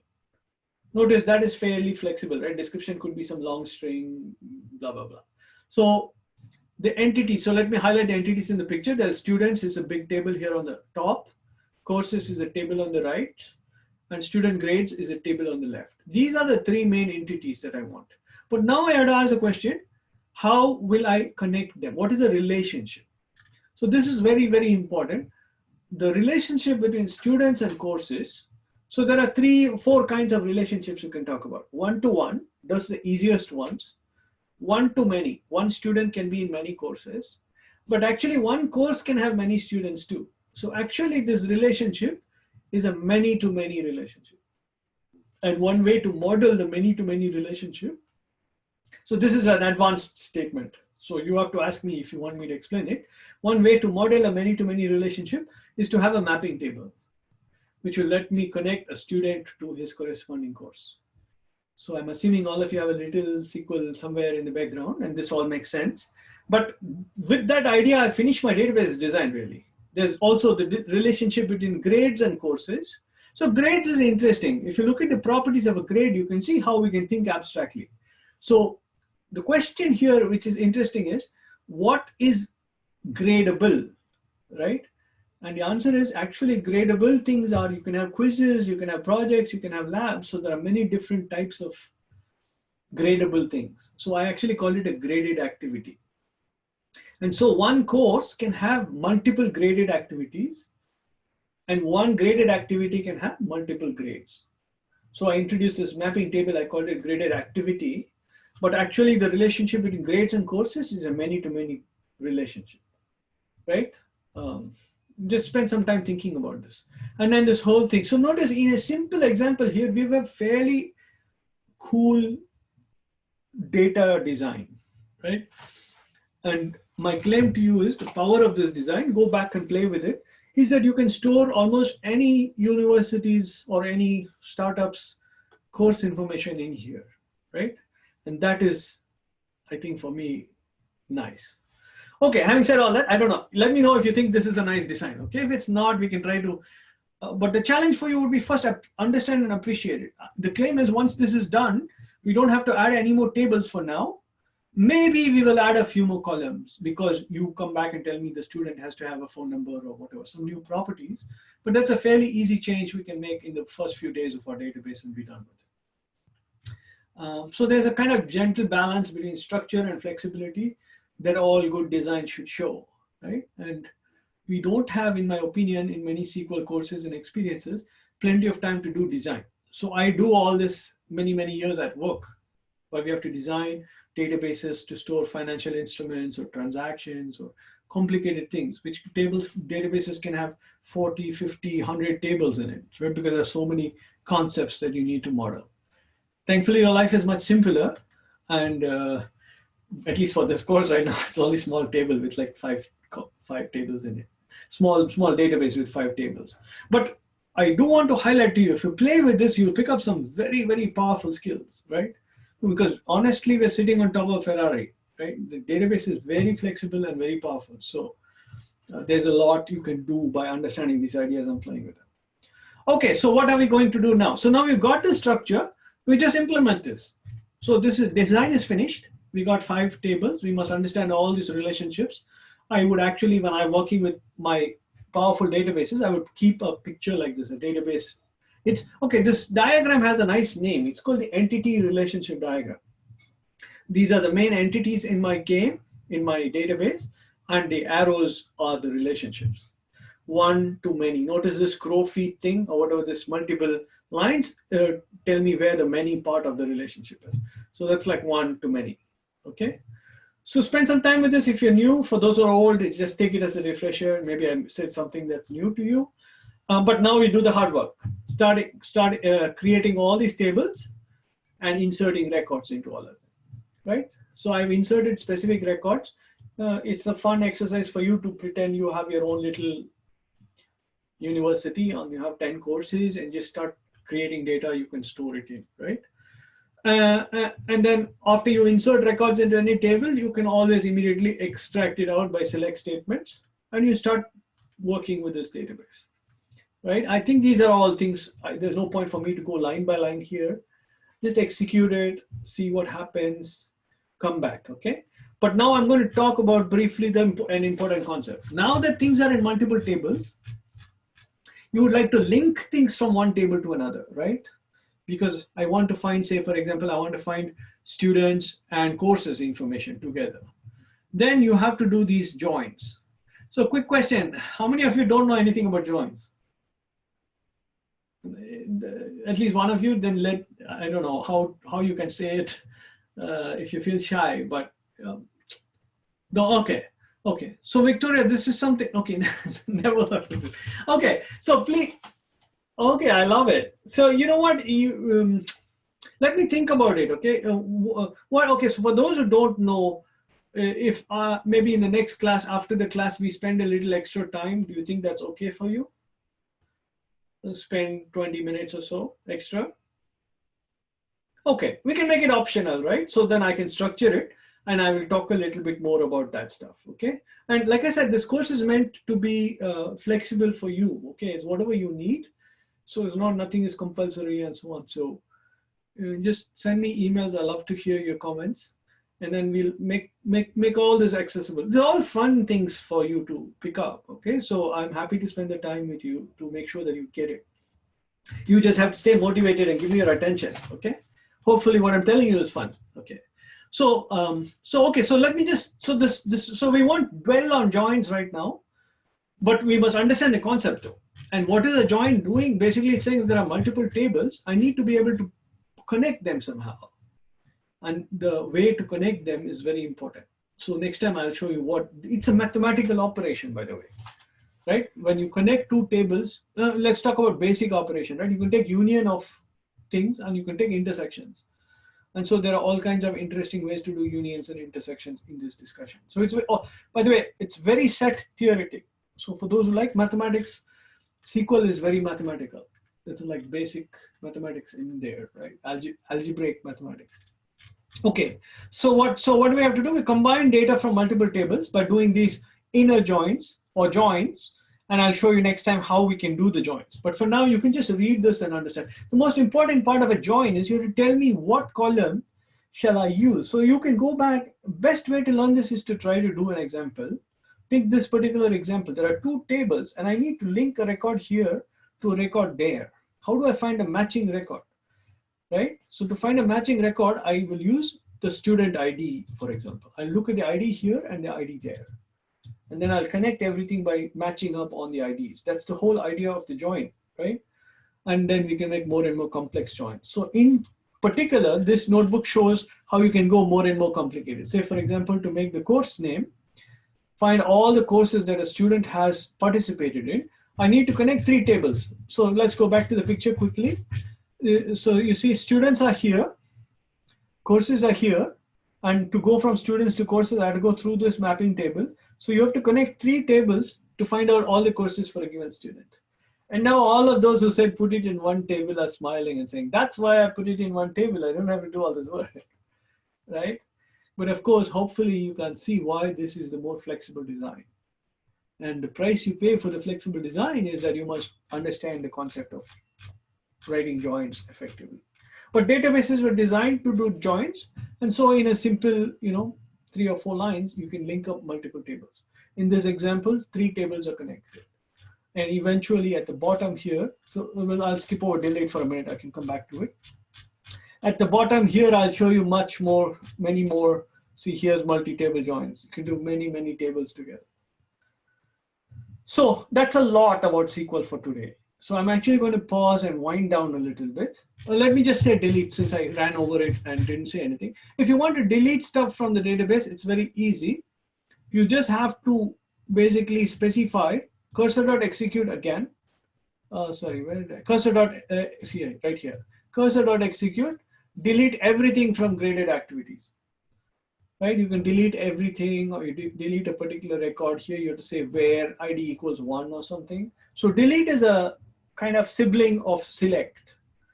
So usually the best way to create delete statements is to create a select statement. Make sure that what the select statement returns is what you would like to delete. And then flip the select into a delete, okay? So it's fairly easy to delete records, but it's a destructive operation.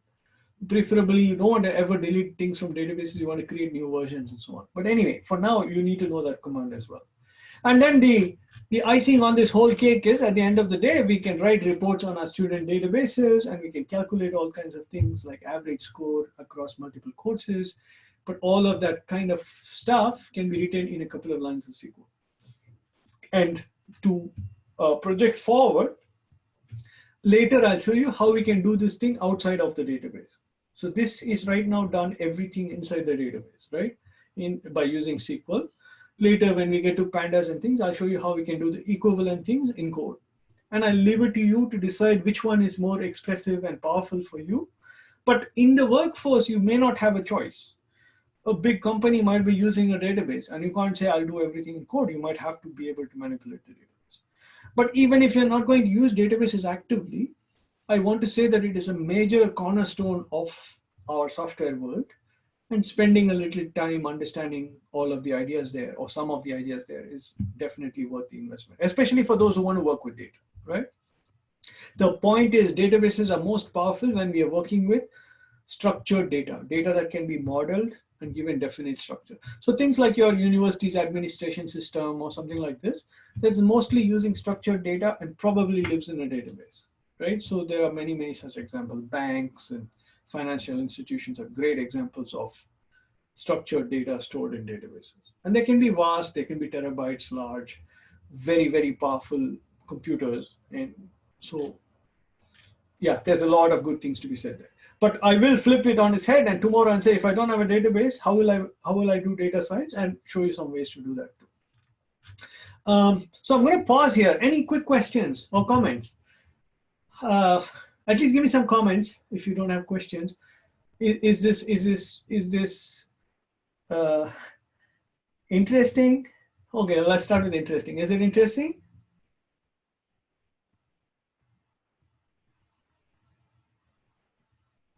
Anyone? Okay. Is the pace fast? It should be a little fast, right? For those who are not familiar, it should be a little fast. Is it fast? Is the pace fast? Yes, yes. Take it like that. Take it. Yes. For those who feel it's fast, don't worry. Okay, I will come back. The only reason I'm a little fast is because I was told that you're all familiar with this stuff. So maybe that's not correct. So that's why please take that survey so I understand who's at what level, okay? And I can adjust things. And definitely for you, I'm here to customize the course for you. So if something is fast, only thing is you have to give me a little bit of time so that I can go over it slowly with you. That's all, right? And so if you can give me the time, we can go over everything, okay? So don't be desperate and say, oh my God, it's so fast, I'm going to die. It's not the case. You have total control over your destiny, okay? So I expect some comments back from you over time. So what is the plan? So let me just talk a little bit about plan looking forward.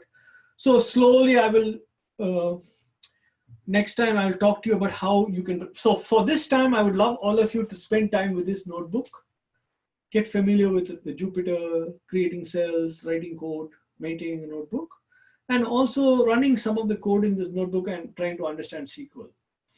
And as you're doing that, if you face any challenges or have any questions, summarize them in an email to me, okay? So either I can reply to the email or next time we can discuss it, okay? And just have fun with it. There's so many good things here. And in the next classes, I will start moving into the code side of things as well, right? And in the next class, I'll show you also at the end of this, once we understand something like this, we can, there'll be a lab for you where you can actually write the code and submit it and so on. In doing those labs, if there are mistakes, we can work on them together, etc. So that is kind of the plan. I think I covered a lot, so I don't want to tire you all out. It's a good time to pause.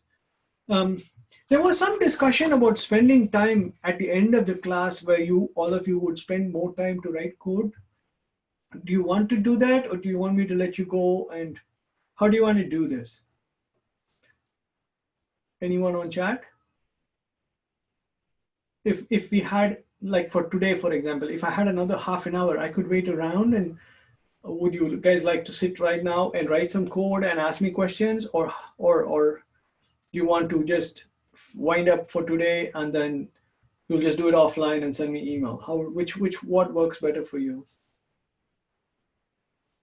May need time to explore. Okay, that's what I thought. Yeah. So yes, yeah. So let's do it like that. Okay, I just want all of you to know that next time would be better. Wonderful. So I'm here to help all of you. Whatever works for you, let's make it. Yes. I think I covered a lot of territory. So yes, go for a walk, get coffee, dinner, whatever. give it some time to sink in, and then just explore the code, okay? And if anything gets difficult or challenging, there's the first thing that I want to make sure none of you are feeling, I'm not good enough for this, or this is too hard for me. Don't get into that place. If there's anything that can be done by information and help, I will spend time, okay? We either schedule an extra session, extra time, or just deal with it over email. And if you tell me some things, I can come back and repeat again next session. And after the class, this whole session, I think we are recording it. So we will upload it to the site. So if you want to watch any section again, you could. Although I don't know, you can tell me, but it's available, okay? So with that all said, I think it's a pleasure for me to be working with all of you. And there's so many cool things I cannot stress. Any areas you recommend? Ask me again, areas respect to what though? Respect to what we discussed today? I think someone had a question about areas to focus on. I'm sure others have the same question. With respect to today, I would say focus on the Jupyter Notebook, how to use it so that you're comfortable. Secondly, I will answer the question. Yeah, all the questions on chat are great. I'll go through them one by one. So in terms of what to focus on using the Jupyter Notebook, how to use it so you can play with the notebooks that are available. Second, focus on SQL, right? So play with this database, insert records, delete records, etc. Next time we'll talk about joins as well. That should be enough. So if you have an hour or two, just do that, right? And if you think that there are Python questions you have, just start writing them down. Whenever you find something you want to do and you can't figure out how to do it, just write it down and we can discuss. I can solve them quickly for you. Best method to reach me is obviously email. And I think I sent all of you emails about the class. You could just reply to the email. And my email should be on the course website somewhere, which means you have to look at the website. But yeah, any instructor cards, I think there should be an email there. But then also once you write to me, I can save my personal email somewhere. I'm not sure if I put it on the website, okay? But if you reply to an instructor at ACADS, which you got your email notices, I will get a copy, I'm sure. Any other questions?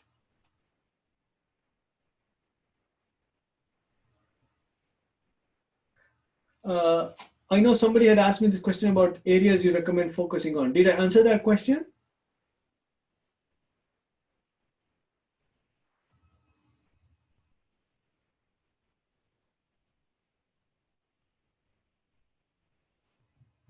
Okay. Okay, any other questions? I'll wait for another minute or two. Quickly, and then I can let you go.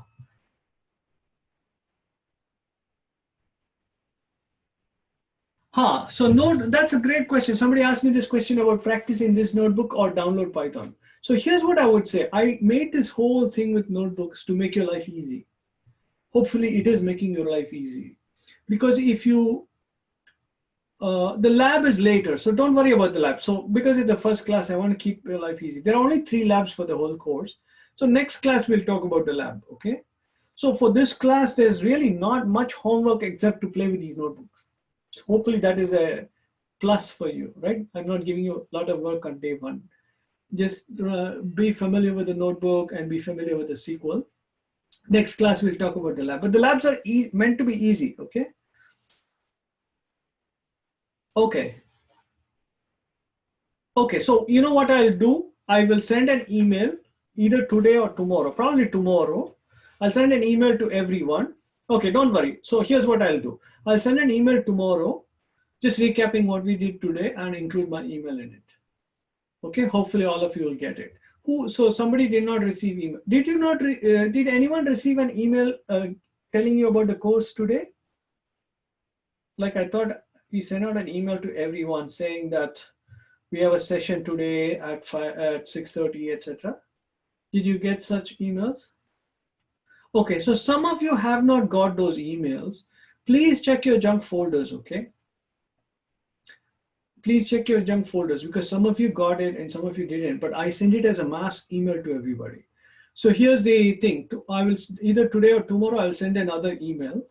If you still don't get it, then get back. I don't know how you'll get back in touch with me, but definitely next class, just bring it up, okay? But most likely it should be in your junk folders, okay?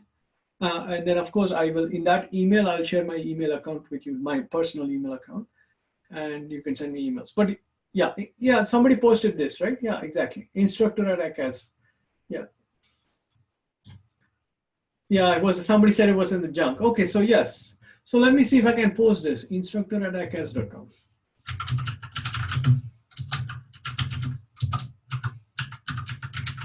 So this is the easy one, right? If you need anything, especially if you can't log in or something, just that should work.